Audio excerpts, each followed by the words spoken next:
जिलापालଙ୍କ कार्यालय सभागृह जिलापालଙ୍କ मिलित जन अभियोग शुणाणी कार्यक्रम अनुष्ठित।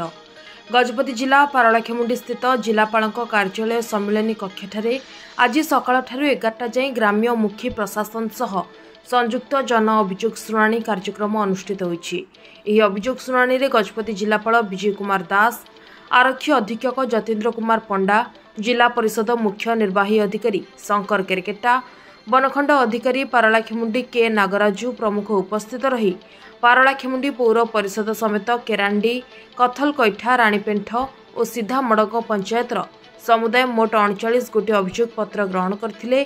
सेतिमध्यरु व्यक्तिगत अभियोग समस्या 3टी, ग्राम भित्तिक समस्या 46टी बेले गोटी अभियोग को तुरंत समाधान करा जायछि। आज रही अभियोग शुणाणी शिविर में सामाजिक सुरक्षा, जमीपट्टा, मनरेगा, गृह निर्माण, राशन कार्ड, शिक्षा, जलसेचन, रास्ता और स्वास्थ्य समस्या भली विभिन्न समस्या ने अभियोग आसतिला।